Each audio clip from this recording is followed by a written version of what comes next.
Hi, welcome to the Pursuit of Truth. I was just listening to Sheeps and Neeps on YouTube. He's in the hospital and he wanted surgery to remove the cancer, but it looks like they're not going to give him that. And the irony is,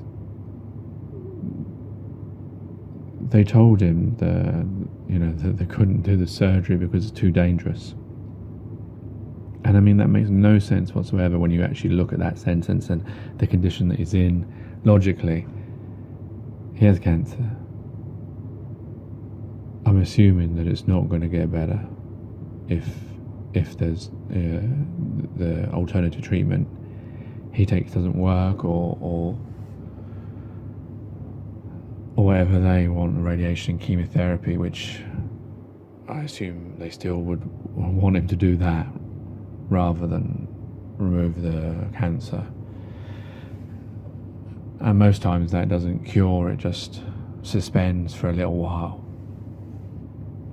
And remember, there was that study I read out recently where it shows that sometimes it can make it more aggressive in the future, and that could be the reason why people actually die of cancer after going through chemotherapy. But this is the irony of it, cancer is a life-threatening illness. The potential of dying from cancer is very high, even with chemotherapy and radiotherapy. You only got to look at the statistics to know that. So for them to turn around and say, well, it's too dangerous. Well, and like he's saying that, he'd rather try. This is the chemotherapy, radiotherapy is not a cure, but removing this cancer is his best opportunity to get rid of it. To get rid of the bad, assuming that's also what's multiplying it in his body. But the thing is that also that the power is taken away from us as individuals to make our own decisions.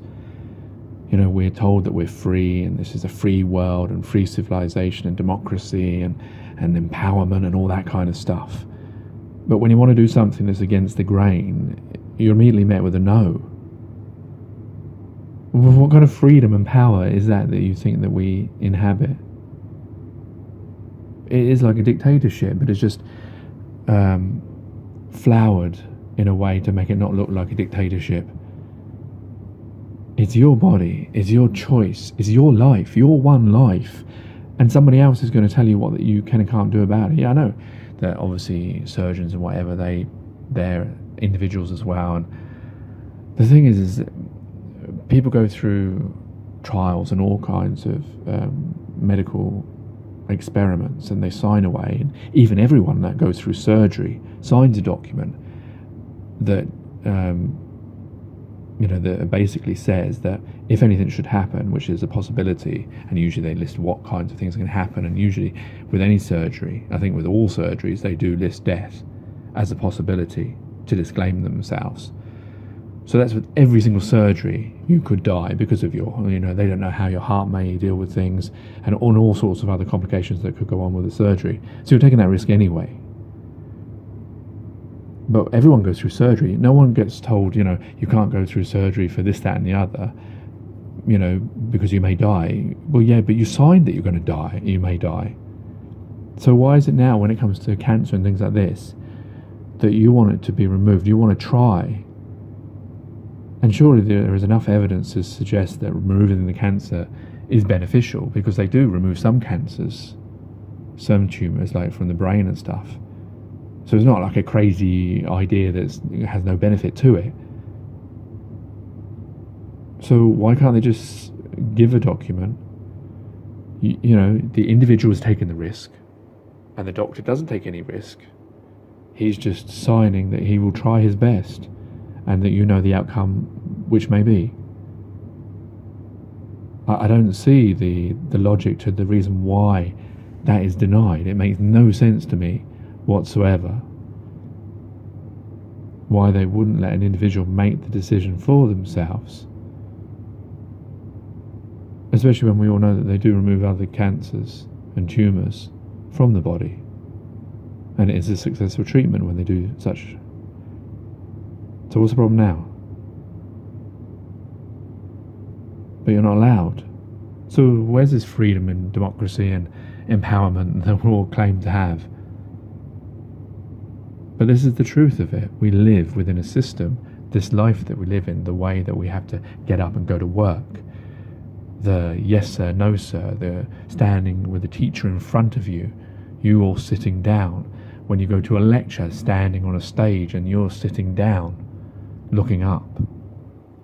All of this stuff in the system, the fact that you have to obey what a police officer says or a judge, and you have to call them certain things, or you offer an offence, and politicians, they reign over you and decide decisions, even like with, say, Brexit, when the people have said one thing and they want to do another thing and try and stifle it as much as possible. All this stuff, every single day that we all see it, it's all part of this system that when you actually really look at it, you see that you're not free at all. We're all constrained by these things, and yet the ironic thing is all have equal amount of powers as others, just as an allusion to the rest of it. You know, when a doctor wears a white coat or a judge wears a wig, it's all acting. We're all exactly the same. We're all born the same and we all die the same. And yet we all choose to go along with this system that is de-empowering us all and is making us not free and is stifling us in our one chance to live. Well, if that's not crazy, if that's not mad, I don't know what is. Take care, take it easy, God bless, and peace. And if you're listening to this, Des, I'm sending you positive vibes and praying for you, and I'm glad that I got to hear you again, and you're such a brave individual for what you're doing. That still now, you're still fighting, you're still strong, you're still defiant to beat this thing, and we're witness to that. And this is, like I've said before on these podcasts, this is what unity is about. And this is, maybe it's good that you're doing this because we all get to see what it's really like to have cancer, what it's really like to go against the system. It opens our eyes to the world that we're actually really living in, rather than this illusionary one that we see on television. And it's also making us maybe sober to realise what's important in life, and all these little squabbles that we all have with each other are something that is distracting us from our mission, which is getting all of us freedom, getting all of us equality, getting all of us justice. Take care.